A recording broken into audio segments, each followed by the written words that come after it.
Okay, as I say, I believe we're on page 173. Service Becomes a Living Force, Part 2. And we're the third paragraph down on page 173. We have just finished. He was became known as the cholera Swami, as he was giving people doses of medicine that would help them, and also helping them to fumigate the village and advise people to take precautionary methods. So now, at this time, as an aftermath of the rains, another messenger of death appeared, malaria. Swami Akhandananda himself, as well as the boys, suffered from repeated attacks of it, and work at the ashram would be brought to a standstill. 2 months passed before all were well again.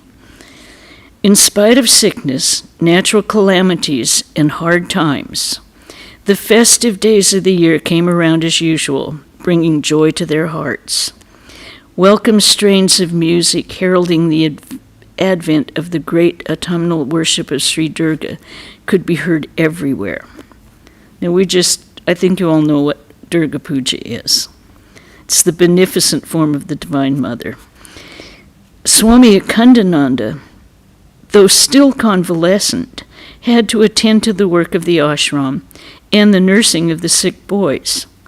Troubled in spirit at the suffering and unhappiness of the village people, he presented his grievance at the feet of the Divine Mother, saying, "Why are you displeased with your children, Mother? Will you not extend your grace to us? How long will you allow us to remain in this deplorable condition?" In the month of October 1899, while his heart was burdened with difficult matters, an unexpected invitation came to him to attend the Durga Puja at Lalgola Raj Palace. On the fifth day of the bright lunar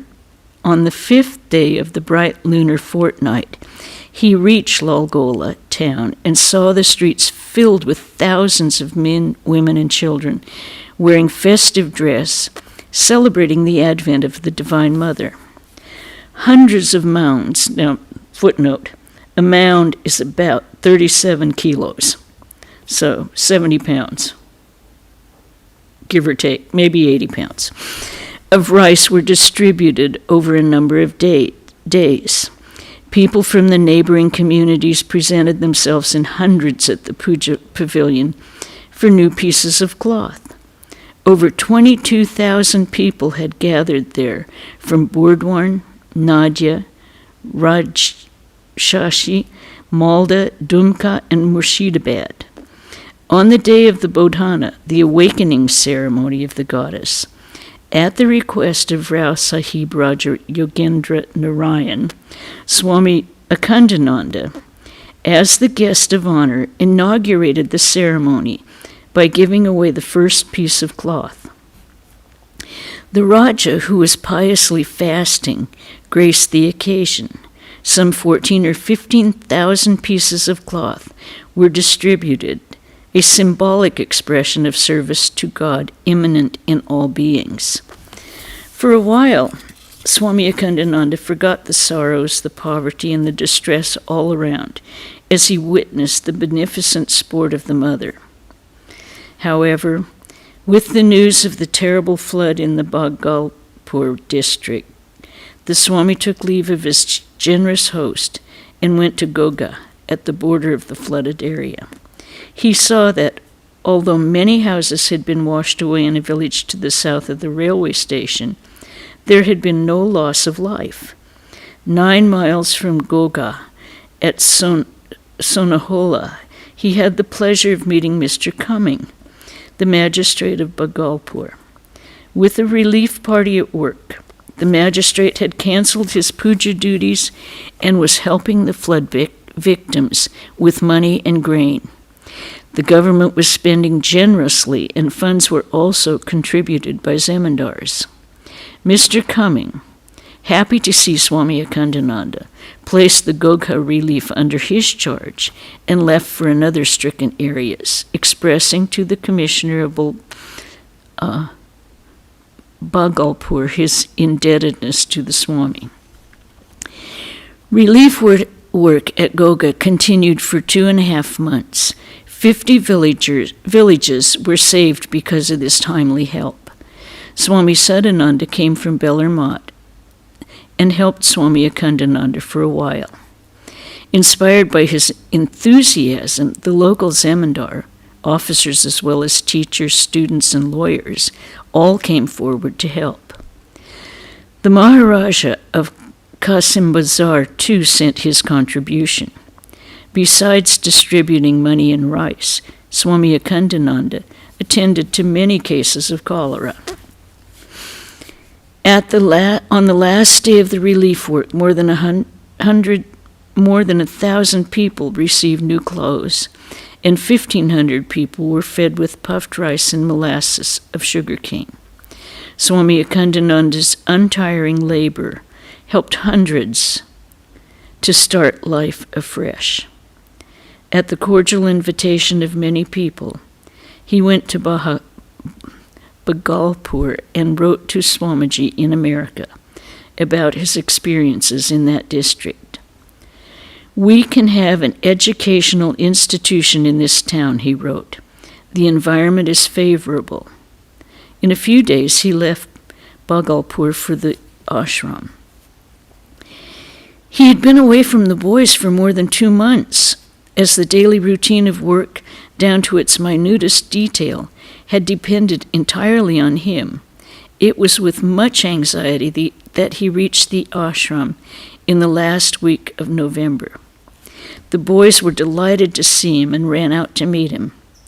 He learned from them all the news of the ashram, and after a rest, told them all that took place at the Puja Lalgola and about the relief in the flood areas. In a few days, the Swami visited Burhanpur, taking Bahadur with him. The ladies of the zemindar's house rewarded Bahadur with money for his singing. The boy, of his own accord, shared the money with his friends at the ashram, which pleased Swami Akhandananda very much. Towards the end of December 1899, an elderly, insane woman came to the ashram at midnight. She was very ill. In the morning, the boys took the initiative and began to nurse her, but she died 2 days later.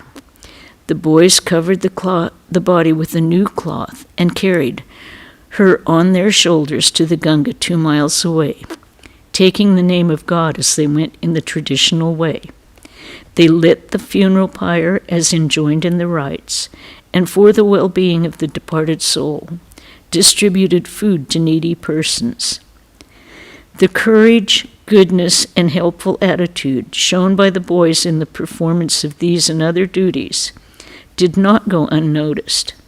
Swami Akhandananda was filled with hope that as they grew up, they would dedicate themselves to the welfare of society and fulfill the need for active, selfless men in the country. At the beginning of the year 1900, a permanent house for the orphanage was being constructed, for which purpose the Maharaja of Qasim Bazar gave 100 mounds of coal for baking bricks. In the meantime, Swami Vivekananda's reply to the letter that Swami Akhandananda had written him from Bhagalpur arrived from Calcutta. My dear Akhandananda, I'm very glad to receive your letter and to go through the details of the news. Learning and wisdom are superfluities. The surface glitter merely. It is the heart that is the seat of all power. It is not in the brain, but in the heart of the Atman, possessed of knowledge, power, and activity. It has its seat. The nerves of the heart are 101, etc. This was from the Katha Upanishad. The chief nerve center near the heart, called the sympathetic ganglia, is where the Atman has its citadel. The more heart you are able to manifest, the greater the victory you achieve.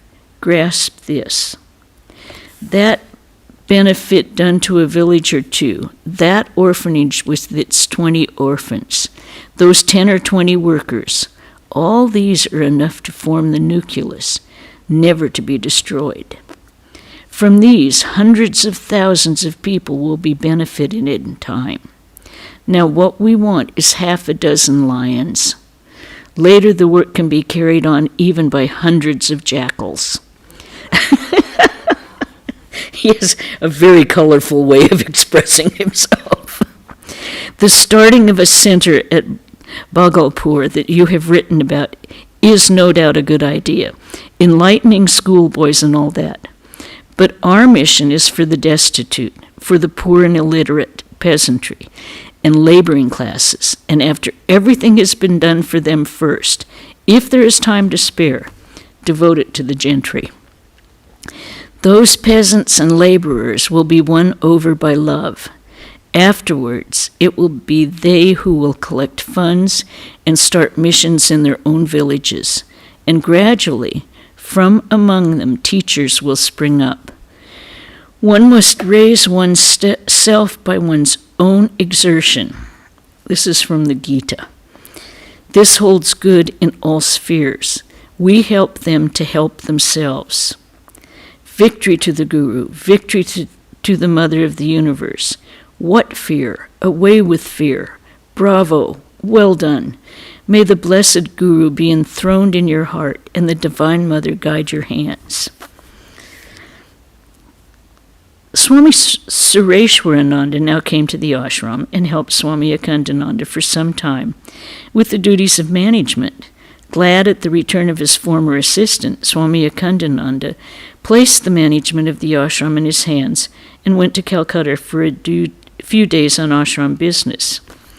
He stayed at Balaram Babu's house, where Swami Brahmananda was also staying. Hearing of 2 orphan boys who were receiving temporary care at the Campbell Hospital, Swami Akhandananda met the police commissioner and obtained permission to take the boys to Sibnagar ashram.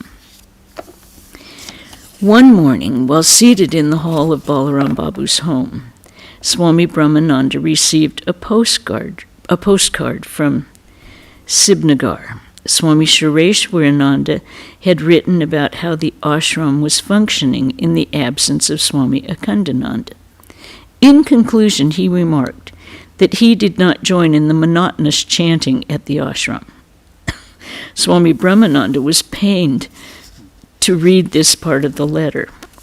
Later that day, after the sun had set, and as Swami Brahmananda with some devotees sat in the hall filled with sacred memories of Sri Ramakrishna, Swami Akhandananda entered and took a seat next to Maharaj.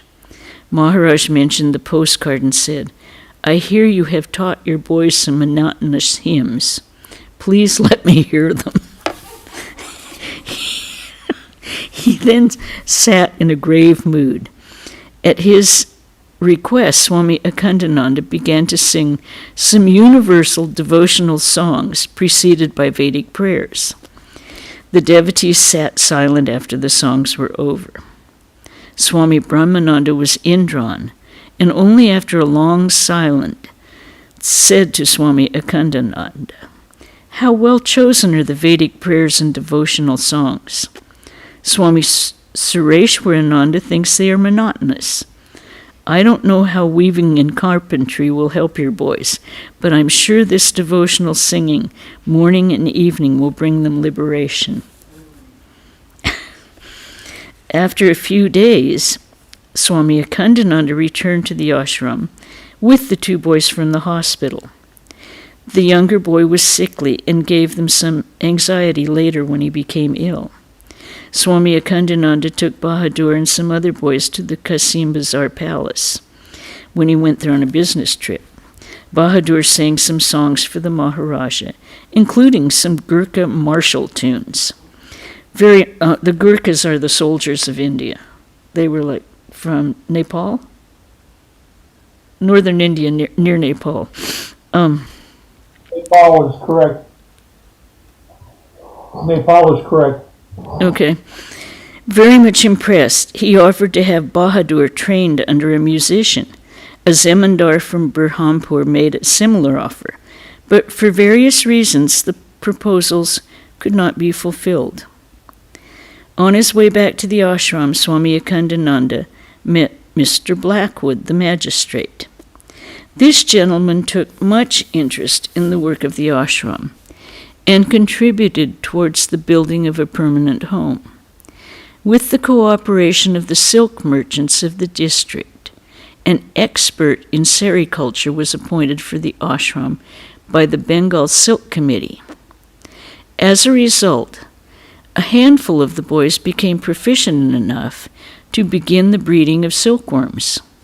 Several distinguished visitors came to see the industrial section of the school and were pleased to see such handcrafted items as hats, pen holders, handloom cloth, wooden tables, and other items.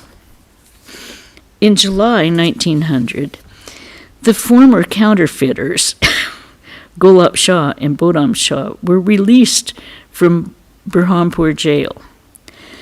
They placed before the government their apparently lawful claim to the 2 boys kept at the ashram. Swami Akhandananda was duly informed by the superintendent of police and went to present the boys to the superintendent. However, when the men approached the boys, Babar and Imam shrank back in fear and clung to Swami Akhandananda weeping. The former guardians were astonished to see such a change in the boys in a year and were moved to pity for them.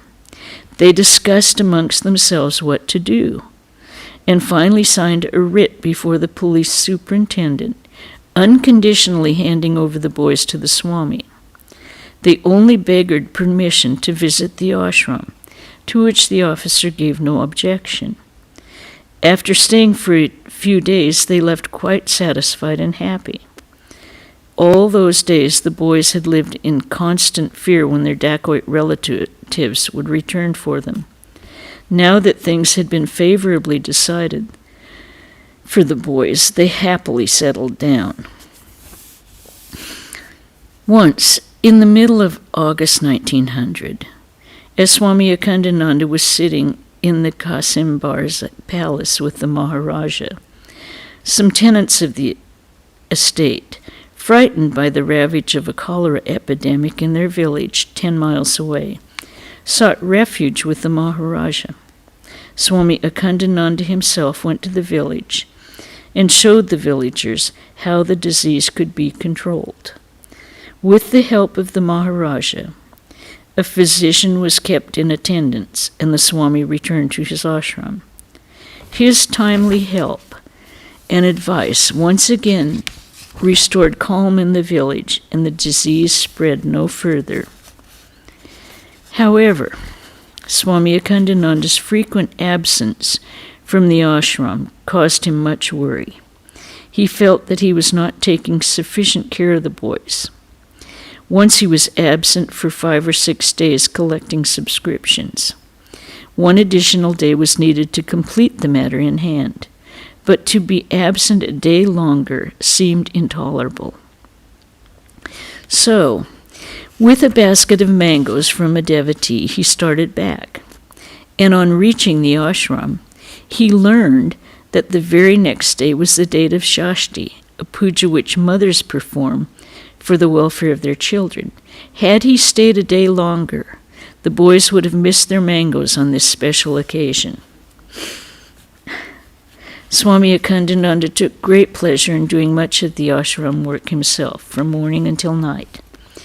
After evening prayers, he would attend to his correspondence in his room on the first floor, while the boys were doing their homework. As Bahadur was forbidden to read at night, he sat beside the Swami, reciting his oral lessons. One day he looked up at Swami Akhandananda's face and said, "Swamiji, I know very well that all the boys will leave you when they grow up, but I will stay to help you and will try to serve in the ashram so that you may not have peace and rest." At these touching words, the Swami could not but be pleased. He wondered how, in these 3 short years of his life at the ashram, Bahadur was able to form so many noble traits of character. As mentioned before, Swami Akhandananda would seldom remain at the ashram for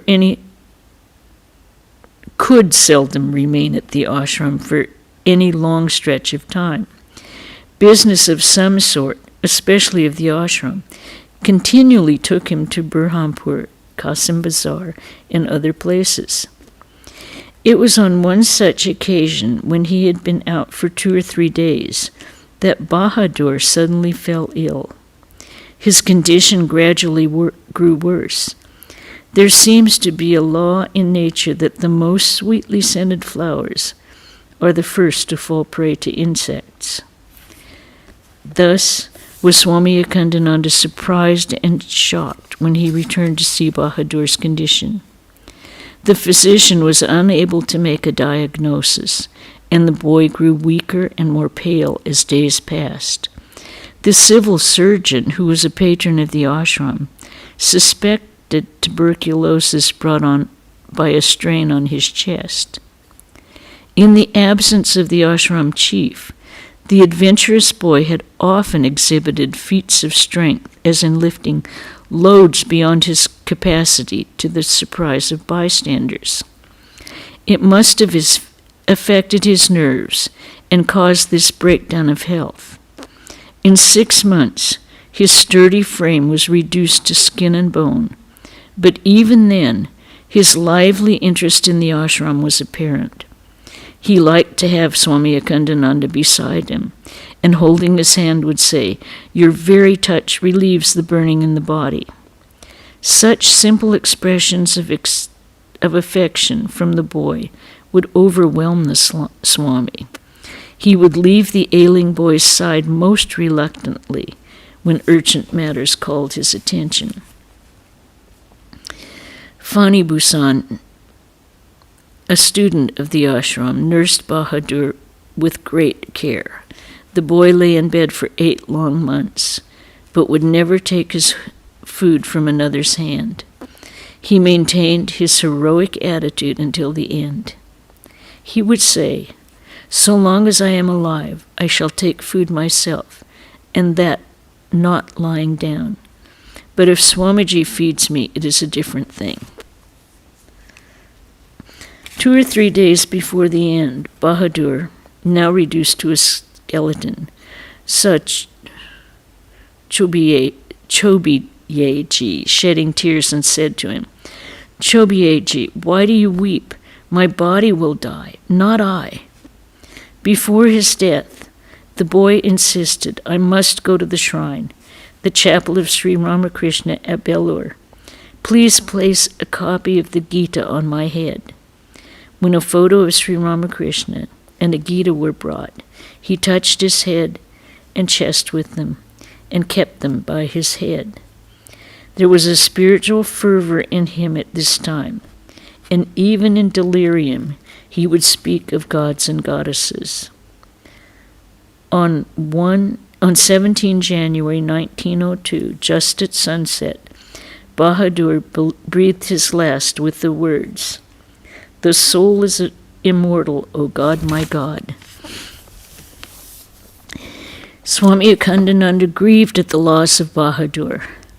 One morning he started out on some business of the ashram.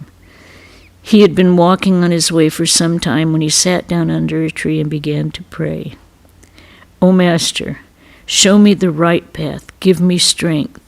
He remained praying in that manner for a while, when he felt the light of God's love shine all around him, which gave him the assurance that worldly attachments could never touch him. Through the grace of the Master's love, his buoyant spirit was undaunted. He returned after a few days with an ailing body but peace at heart. Swami Akhandananda wrote a long letter on 13 February 1902 to Dr. Gokul Chandra Saha of Gora Bazar about Bahadur. I watched carefully everything that Bahadur did. I was astonished at the keenness of his intellect and the goodness of his heart. I entertained the hope that in time the boy would become a pillar of the ashram and do much good to society by his activities, and that this would prove that noble human qualities are not limited to any race, family, or land. His life would have been a luminous example of the truth that every son born of man has within him a storehouse of noble qualities and is an heir to immortality. And we will stop there this evening.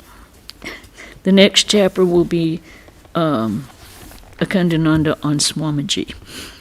So that should be very, very interesting. Any comments or questions? It was very sad that he died. It is very sad. Okay. Now, let's see. We will have our regular class on of the Gospel at 5 o'clock on Saturday. And this coming Sunday, the 18th, will be Swami Mahayogananda speaking on the call of the Spirit. So I hope you can all attend it Zoom-wise or otherwise. And it should be quite good. Okay, I think we'll stop there. And if there are no questions or comments or discussion, then we'll end with a chant. Om Shanti Shanti Shanti Hari Om Tat Sat Sri Ramakrishna Arpanamastu. Stay well, stay warm, and stay dry.